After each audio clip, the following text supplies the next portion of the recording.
Bonjour, c'est Jules Lavie pour Code Source, le podcast d'actualité du Parisien. Les Français sont appelés aux urnes pour élire leurs députés les dimanches 30 juin et 7 juillet. Emmanuel Macron a annoncé le dimanche 9 juin la dissolution de l'Assemblée, décision prise en réaction aux élections européennes, largement remportée en France par le Rassemblement national, emmené par Jordan Bardella. Plus de 31% des suffrages, c'est 8 points de plus qu'aux dernières européennes en 2019, et c'est 2 fois plus que la deuxième liste, celle de la macroniste Valérie Ayé, 14,5%. Code Source refait le film des événements, à la fois la campagne électorale et l'annonce surprise du chef de l'État, avec 2 journalistes du Parisien, David Doucan et Valérie Acco, respectivement chef et chef adjointe du service politique. Il est 20h, vous la découvrez, notre première estimation. Le Rassemblement national et sa liste sont à 32,4%. Viennent ensuite le parti Renaissance de la majorité présidentielle. J'ai décidé de vous redonner le choix de notre avenir parlementaire par le vote. Je dissous donc ce soir l'Assemblée nationale. David Doucan, franchement, l'hypothèse d'une dissolution de l'Assemblée, est-ce qu'elle était évoquée en coulisses dans les jours qui ont précédé le dimanche 9 juin et même dans la journée du 9 juin ? Ça a été une surprise totale, d'autant plus que depuis des semaines, son entourage expliquait qu'il n'y aurait pas de jour d'après des européennes, qu'il n'y aurait qu'un lendemain, comme tous les jours. Et le président lui-même avait dit « élections européennes, conséquences européennes ». On nous expliquait qu'il fallait banaliser. C'est bien tout le contraire qui s'est produit. Valérie Acco, l'Assemblée nationale est donc dissoute. Qu'est-ce que ça veut dire concrètement ? Ça veut dire que l'Assemblée nationale est dissoute, c'est-à-dire que concrètement, il n'y a plus d'Assemblée nationale. Donc les députés vont faire leur carton, vont repartir en campagne, ou pas, c'est en fonction de ceux qui veulent y aller ou pas. Et on va se retrouver avec une nouvelle élection, avec de nouveaux députés, une nouvelle majorité, ou une majorité relative, on verra. Et en tout cas, un nouveau gouvernement. Donc très concrètement, le gouvernement qu'on a à l'heure actuelle, il va pas survivre à cette dissolution. Va se poser aussi la question du Premier ministre. Pour Gabriel Attal, c'est un Premier ministre en suspens. Avant de revenir sur cette annonce choc du chef de l'État, on va résumer cette campagne électorale européenne qui s'est soldée par un score record du RN et par l'annonce d'une dissolution de l'Assemblée, la première depuis 1997. Valérie Acco, d'abord, rappelez-nous le résultat des dernières européennes en France en 2019. C'est le Rassemblement national qui avait terminé en tête. À cette époque, oui, effectivement, c'est le Rassemblement national, déjà conduit par Jordan Bardella, qui était leur tête de liste, qui avait fait plus de 23% à cette élection. Alors à l'époque, ils étaient talonnés par la majorité, par la liste Renaissance, qui avait fait plus de 22%. Pour rappel, c'est pas la première fois que le Rassemblement national arrive en tête à une élection européenne. En 2014, déjà, ce parti qui s'appelait à l'époque le Front National avait fait, grâce à sa candidate Marine Le Pen, près de 25% des voix. Il faut aussi rappeler le résultat de la dernière présidentielle en avril 2022. Emmanuel Macron réélu, mais Marine Le Pen qui fait un très gros score au second tour. Marine Le Pen fait effectivement plus de 41%. C'est quand même très conséquent. Mais il y a aussi les élections législatives où, à la surprise générale, le Rassemblement national a réussi à avoir 88 députés à l'Assemblée nationale. Et ça, c'est totalement inédit. On en vient à la campagne pour les européennes 2024 en France. Pour le RN, c'est donc Jordan Bardella, 28 ans, qui reprend du service, tête de liste comme en 2019, mais Valérie Acco, il a pris plus de poids en 5 ans. Clairement, ouais. Jordan Bardella, il a totalement changé de stature et de dimension. La première raison, c'est qu'en septembre 2021, il succède à Marine Le Pen, qui, elle, souhaitait se consacrer à son groupe de députés à l'Assemblée nationale. Et puis l'autre raison, là, il la doit à Emmanuel Macron. Emmanuel Macron, qui, le 30 août 2023, organise les rencontres de Saint-Denis. Un événement pour essayer de trouver un moyen de fonctionner avec les oppositions dans une majorité relative à l'Assemblée. Et donc, il convie tous les chefs de parti. Donc, ce n'est pas Marine Le Pen qui va au rencontre de Saint-Denis, mais bel et bien Jordan Bardella. Et pendant ces échanges avec le président qui se déroulent à huis clos pendant 12 heures, Jordan Bardella, apparemment, se débrouille très très bien. À tel point que quand il sort de cette rencontre, les macronistes notamment commencent à s'inquiéter sérieusement de ce jeune homme qui, manifestement, a tous les bons codes en politique pour s'imposer. Alors le 9 juin, mes amis, peuple de France, je vous appelle à un torrent de participation Ne laissez personne décider à votre place du futur de la France. Il se lance donc dans cette campagne du côté de la majorité présidentielle en début d'année 2024, en janvier et en février. Ça patine, on ne sait pas qui va diriger la liste pendant plusieurs mois. Effectivement, la majorité présidentielle prend énormément de retard dans cette campagne. Les autres listes, ses compétiteurs commencent à s'organiser, ont des têtes de liste, commencent à avoir des programmes. Côté Majo, il ne se passe absolument rien. Alors, une des raisons, c'est que au sein de la majorité, qui prend les décisions, c'est Emmanuel Macron. Emmanuel Macron, qu'est-ce qu'il aime faire? C'est prendre son temps. Donc il fait aussi lanterner tous ses lieutenants. Et puis, ils ont eu aussi une autre difficulté, c'est qu'ils avaient un candidat naturel, qui était Stéphane Séjourné, qui est le patron du parti Renaissance, qui connaît très très bien les arcanes européennes. Mais Stéphane Séjourné, en janvier, il est devenu ministre des Affaires étrangères. Donc c'était une option qui n'était plus possible.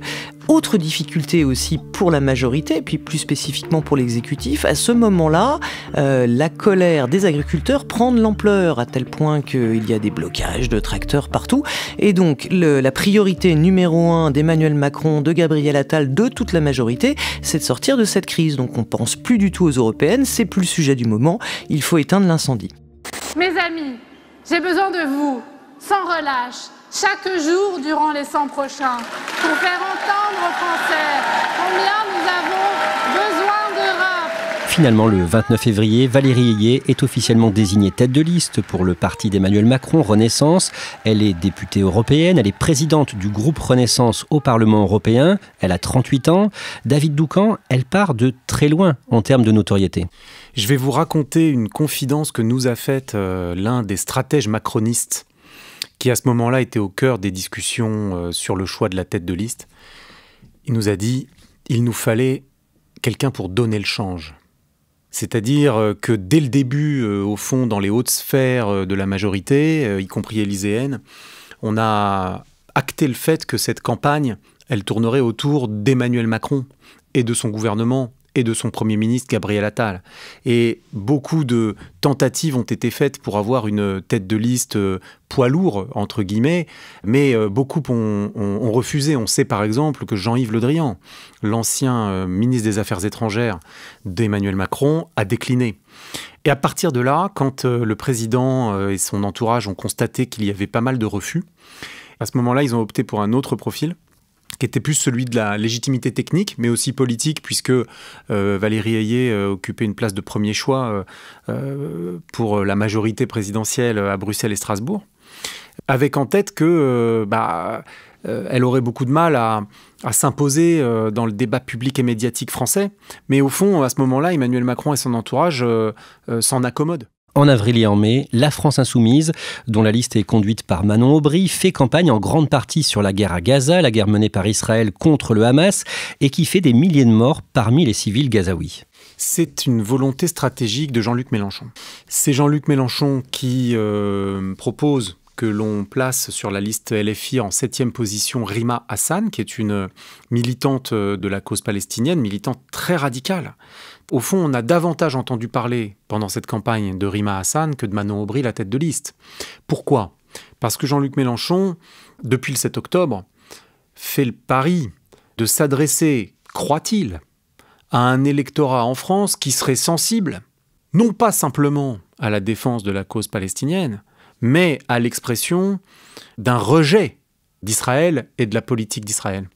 C'est un calcul électoral qui lui vaut d'ailleurs de très nombreuses accusations de cynisme, d'irresponsabilité de la part de ceux qui, il y a encore quelques mois, étaient censés être ses alliés à gauche. Au fond, la NUP, qui ne se portait plus du tout bien, s'est fracassée, éparpillée en 1000 morceaux, façon puzzle, au moment de ces prises de position-là de Jean-Luc Mélenchon sur le conflit israélo-palestinien. Valérie Acco, toujours à gauche, Raphaël Glucksmann, le candidat du Parti socialiste et du mouvement citoyen Place Publique, réussit plutôt sa campagne. En tout cas, c'est ce que semblent indiquer les sondages. Oui, très vite, on se rend compte que Raphaël Glucksmann gagne du terrain dans les sondages. On le voit crédité assez rapidement de 13% dans les intentions de vote, 14% selon certains sondages, à tel point qu'il talonne la candidate de la majorité, Valérie Ayé. Ils sont vraiment au coude à coude. Certains voient en lui comme une forme de de vote utile. Il a un positionnement social-démocrate de gauche, qui était plus très tendance ces derniers temps, mais là qui revient en grâce. Raphaël Glucksmann, il devance dans les sondages aussi ses compétiteurs à gauche, notamment la liste LFI menée par Manon Aubry, crédité grosso modo de 8% dans les sondages, et de l'écologiste Marie Toussaint qui est crédité de 5 à 6% dans les intentions de vote, donc il n'est même pas certaine d'atteindre les 5%, le palier des 5% nécessaires pour avoir des élus. David Doucan, le jeudi 25 avril, Emmanuel Macron prononce un grand discours sur l'Europe à la Sorbonne et il cherche à dramatiser l'enjeu de cette élection. Il y avait un espoir très fort dans le camp macroniste pour que le président lui-même, avec sa force de conviction et la puissance d'un discours présidentiel sur l'Europe, réveille un électorat qui s'était déplacé au premier tour de l'élection présidentielle de 2022 pour le candidat et président Macron, et qui là fait défaut. Tout l'enjeu, c'était ça, c'était de dire, voilà, le seul qui peut les réveiller, ces gens-là qui ont voté pour lui, c'est le président lui-même. Ça a été ensuite suivi d'une certaine déception, parce que, en tout cas dans les sondages, on n'a pas constaté de réveil de cet électorat. Valérie Yacco, à partir du 13 mai, l'actualité est marquée par la crise sociale en Nouvelle-Calédonie, et ça c'est une difficulté de plus pour l'exécutif.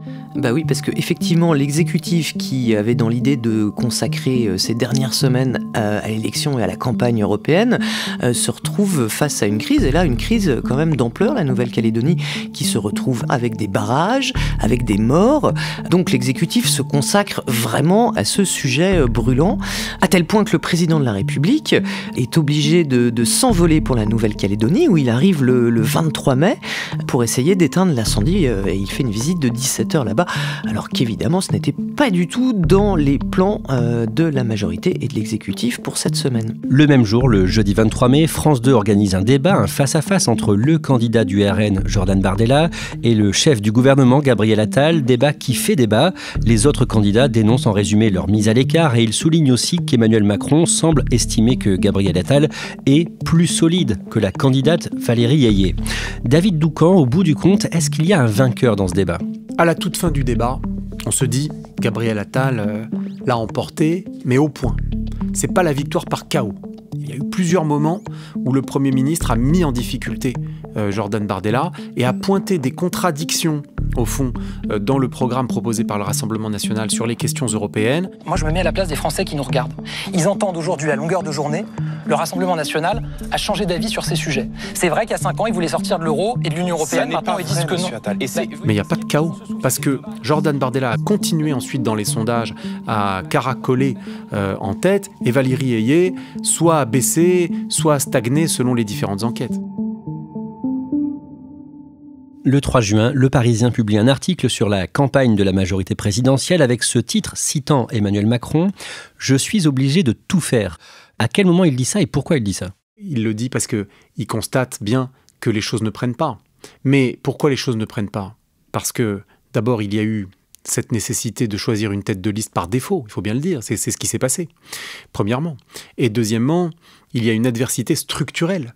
C'est que quand vous êtes la tête de liste de la majorité présidentielle, vous portez tout un bilan, vous portez aussi une usure. Et vous êtes face à des oppositions qui ne vous font pas de cadeaux.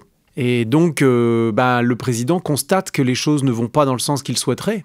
Dernier débat de cette élection européenne. Le mardi 4 juin, France 2 organise un débat entre les 8 principaux candidats, Bardella, Yayé, Glucksmann, Manon Aubry ou encore Marion Maréchal et François-Xavier Bellamy. C'est le 6e et dernier débat de cette campagne électorale. Valérie Yacco, à quoi ressemble cet échange et est-ce qu'il y a un moment fort ou un thème qui se dégage ? Tous les candidats ont tendance à cibler Jordan Bardella. Monsieur Bardella, vous êtes pour que l'Union européenne finance la machine de guerre de Poutine à hauteur de... Évidemment, Jordan Bardella, il est crédité de plus de 30% des intentions de vote dans les sondages. Donc que ce soit effectivement les candidates de gauche, Manon Aubry ou Marie Toussaint pour LFI et pour les écolos qui l'accusent d'être tour à tour fasciste. Le terme Waffen-SS circule aussi à un moment. Le Rassemblement national et avant vous le Front national a été créé par des anciens Waffen-SS. Donc oui, monsieur Bardella, vous êtes les héritiers des nazis. Il y a l'expression Bardé pas là pour faire allusion au fait que Jordan Bardella est élu au Parlement européen depuis 2019 et que c'est vrai qu'il est assez peu présent, il participe assez peu au vote, il fait pas du tout il fait très peu de propositions dans les commissions. Donc voilà, donc c'est un petit peu haro sur Jordan Bardella ce débat. David Doucan, à quelques jours du scrutin du dimanche 9 juin, le jeudi 6 juin, Emmanuel Macron est invité des deux grands 20h sur TF1 et France 2, officiellement pour évoquer les cérémonies des 80 ans du débarquement en Normandie, mais il a aussi bien sûr été interrogé sur l'élection de dimanche et il a notamment ciblé l'extrême droite. Il l'avait déjà fait à plusieurs reprises, il le refait à quelques heures au fond de la fin de la campagne officielle et il le fait non pas uniquement au niveau français, mais au niveau de toute l'Europe. C'est-à-dire qu'il met en garde contre une montée des extrêmes dans l'ensemble des pays européens, parce qu'il considère que si cette extrême droite est trop en force au Parlement européen, alors elle pourrait bloquer de nombreuses initiatives. Elle pourrait bloquer de nombreux projets politiques en s'y opposant, en refusant toute coalition, parce que vous savez, au Parlement européen, ça passe souvent par des coalitions. Et donc, si vous avez une force politique qui est dans le rejet de l'Europe, alors il y a un risque effectivement de paralysie potentielle. Et c'est sur ce risque que le président a mis l'accent, dans l'espoir, non pas de convaincre des électeurs de changer d'avis, mais de réveiller des électeurs qui sont de son avis à lui, mais qui n'ont pas prévu d'aller voter. David Doucan, quelques heures avant le scrutin de dimanche, le risque pour la majorité présidentielle, c'est de terminer trop loin du RN ? Si vous avez un RN au-delà de 30%, c'est un message envoyé et en pleine figure. Si d'aventure se disent ces stratèges et ces membres de la majorité, le Rassemblement national de Jordan Bardella fait le double de la liste qui défend à la fois le bilan et le projet du président de la République, c'est encore plus brutal, encore plus dur. 31 élus pour le Rassemblement national et peut-être, possiblement, 4 élus pour Reconquête. Le dimanche 9 juin à 20h, les premières estimations sont dévoilées. Le RN, emmené par Jordan Bardella, rassemble plus de 31,5% des suffrages. En clair, plus d'un tiers des députés européens français font partie du RN. Renaissance, le parti d'Emmanuel Macron, la liste de Valérie Ayé termine deuxième avec un peu plus de 15% des votes, juste devant Raphaël Glucksmann pour le PS et Place Publique avec 14%. 9,5% pour LFI, un peu plus de 7% pour LR, 5,5% pour Europe Écologie Les Verts au coude à coude avec Marion Maréchal, la liste Reconquête soutenue par Éric Zemmour, plus de 5%. David Doucan, vous, à ce moment-là, donc peu de temps après 20h, comment vous analysez ces résultats ? D'abord, les dynamiques qui avaient été présentées par toutes les enquêtes d'opinion, Ipsos notamment pour Le Parisien, se sont révélées justes. On a bien vu que cette domination du Rassemblement national s'était vérifiée dans les faits. C'est l'enseignement principal. Qu'une liste aux européennes fasse plus de 30%, ce n'était pas arrivé depuis plus de 30 ans. Tout parti confondu, puisque c'était la liste de Simone Veil qui avait réussi à réaliser plus de 30%, la dernière fois. Et plus de 5% pour Marion Maréchal. Donc on est presque à 40% de l'électorat qui s'est déplacé, qui a voté pour l'extrême droite. Valérie Acco, le RN fait beaucoup mieux qu'aux dernières européennes. Pour mémoire, à la dernière élection européenne, en 2019, ils étaient à plus de 23%, donc il y a quand même un écart de 8 points. Et puis aussi, la liste Renaissance, la liste de la majorité, elle était à 22%. Donc ils étaient dans un mouchoir de poche. Là, on se retrouve avec un RN qui a plus de 31% et avec la liste de Valérie Ayé qui est aux alentours de 15%. Donc ça fait quand même x2 en différentiel. C'est énorme. On s'y attendait, mais ce qui s'est passé pendant cette soirée, c'est qu'assez vite, on a su que le président de la République allait prendre la parole. Ça a commencé à fuiter et prendre la parole pour dire quelque chose de très fort. Ça a été confirmé avant les résultats, à 19h55 par une dépêche AFP, ce qui est très inhabituel pour une élection européenne. Françaises, Français. Peu avant 21h, Emmanuel Macron s'exprime de l'Élysée, son ton est solennel. Il commence par reconnaître sa défaite, la défaite électorale de son camp. Ce n'est pas un bon résultat pour les partis qui défendent l'Europe, dont celui de la majorité présidentielle. Avant de prononcer ces mots quelques minutes plus tard, j'ai décidé de vous redonner le choix de notre avenir parlementaire par le vote. Il annonce donc la dissolution de l'Assemblée nationale. De nouvelles élections législatives sont convoquées les dimanches 30 juin et 7 juillet. David Doucan, c'est une surprise pour tout le monde. C'est une surprise pour tout le monde, sauf peut-être pour ceux qui étaient à l'Élysée vers 19h, réunion stratégique. Plusieurs ministres, Gérald Darmanin, Bruno Le Maire, Sébastien Lecornu, Rachida Dati. Ce n'était pas une surprise non plus pour Yaël Braun-Pivet, la présidente de l'Assemblée nationale, et Gérard Larcher, le président du Sénat, qui ont été consultés par téléphone par Emmanuel Macron en vertu de l'article 12 de la Constitution, qui dispose que le président doit les consulter avant de dissoudre l'Assemblée nationale. Et d'ailleurs, je vous parlais de Gérald Darmanin, il a failli vendre la mèche. Sur le plateau de TF1, c'était intéressant puisqu'il a dit, vous savez, moi je suis ministre de l'Intérieur, j'ai été ministre des Impôts, donc je sais garder un secret. Mais enfin, il faut toujours écouter le peuple et je n'ai pas peur des élections et encore moins des campagnes. Donc il le savait, lui, Gérald Darmanin, que le président allait dissoudre. Pourquoi Emmanuel Macron a pris cette décision ? Parce que, d'abord, c'est vrai qu'au bout de plus de 2 ans de majorité relative, il réalise malgré tout que sa situation politique est un peu bloquée. D'autant plus bloqué que son principal adversaire, en tout cas celui dont il a d'ailleurs lui-même considéré qu'il était son adversaire numéro 1, j'ai nommé l'extrême droite, le Rassemblement national, non seulement fait plus de 30% aux élections européennes, mais fait le double du score de la candidate macroniste. Donc, et en plus, avec une participation en hausse. Donc vraiment, c'est une claque. Donc face à ça, il fait l'analyse que sa capacité de réforme, d'une part, mais peut-être aussi même tout simplement sa capacité de présider, sont mises en cause. Par conséquent, il veut prendre une initiative politique majeure. Il ne peut pas faire plus fort que dissoudre, puisque là, il rebat les cartes complètement. Donc à la fois, il reprend la main, indéniablement, il reprend la main, mais la prise de risque est maximale. C'est un coup de tonnerre, mais c'est d'abord et avant tout un coup de poker. Est-ce que le but d'Emmanuel Macron est de faire peur pour essayer de remobiliser son camp ? Non, faire peur, non. C'est plutôt appeler les gens à prendre leurs responsabilités. C'est pas à faire peur. C'est, voilà, le Rassemblement national, aujourd'hui, est à plus de 30. Et en 2027, il le dit d'ailleurs dans son allocution, lui ne pourra pas être candidat. Donc maintenant, c'est à chacun de prendre ses responsabilités. Le sous-entendu, c'est si vous ne vous déplacez pas pour aller voter pour des candidats qui ne sont pas les candidats du Rassemblement national, eh bien vous allez permettre la victoire du Rassemblement national. Donc c'est pas faire peur, c'est dire prenez vos responsabilités et venez voter. Marine Le Pen, la présidente du groupe RN à l'Assemblée, se félicite de cette annonce. Nous sommes prêts, dit-elle. Je ne peux que saluer cette décision qui s'inscrit dans la logique des institutions de la Ve République. Nous y sommes prêts. Le RN avait 88 députés dans l'Assemblée sortante. Combien est-ce qu'il peut en obtenir dans la future Assemblée ? Très franchement, moi je ne me lancerai pas dans les pronostics comme ça, c'est absolument impossible. Ces législatives viennent d'être annoncées, elles auront lieu le 30 juin.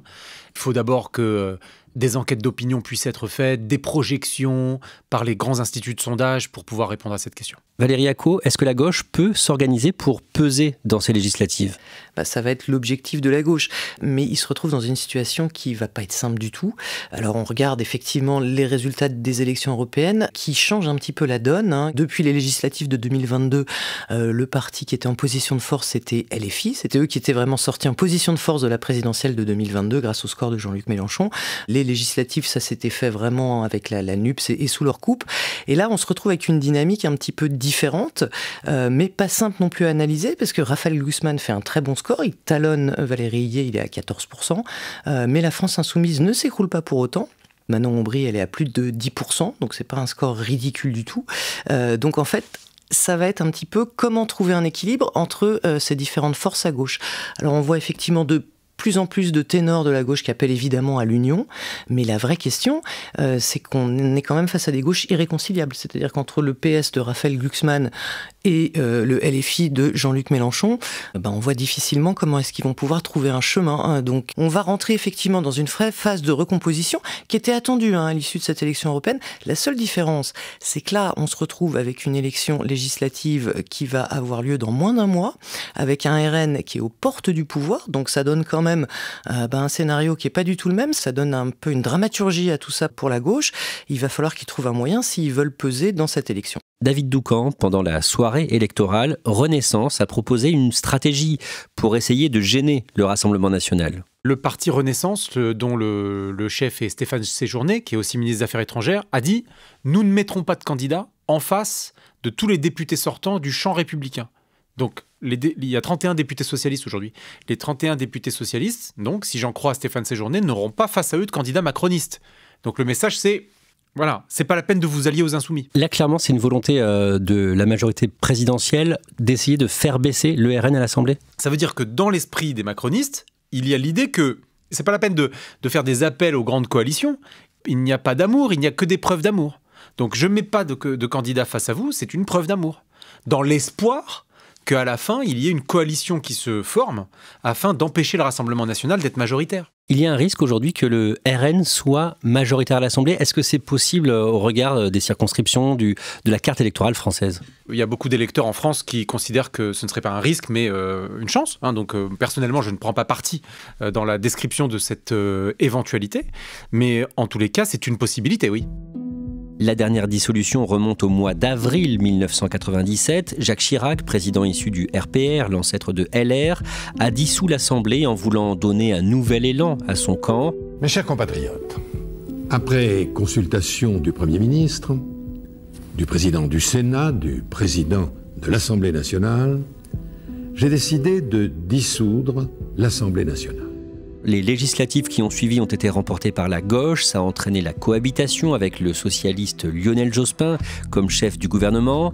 Valérie Acco, c'est un pari très risqué de la part d'Emmanuel Macron. Ce dimanche, j'ai vu passer un tweet de Valérie Pécresse, la présidente LR de la région Île-de-France, qui disait que Emmanuel Macron jouait à la roulette russe. Et c'est plutôt pas mal vu parce que c'est quand même très très dangereux. Si on compte sur un sursaut de ses électeurs, parce qu'on se retrouve face à la réalité d'un Rassemblement national aux portes du pouvoir, si c'est ça, il reste 20 jours pour avoir ce sursaut, puisque le premier tour, c'est le 30 juin. C'est clairement un pari. En revanche, si il ne parvient pas à transformer l'essai et à avoir un sursaut de ses électeurs, très concrètement, si on regarde les scores du RN aux dernières européennes et aux dernières législatives, qui a une chance d'avoir une majorité? C'est le Rassemblement national. Et qu'est-ce qui peut se passer derrière? On peut se retrouver avec un Premier ministre du Rassemblement national, Jordan Bardella, et peut-être, pourquoi pas, Marine Le Pen.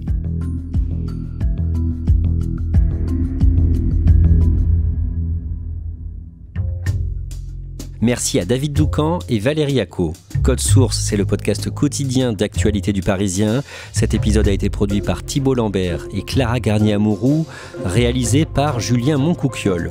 Pour suivre l'actualité politique en direct, rendez-vous sur leparisien.fr.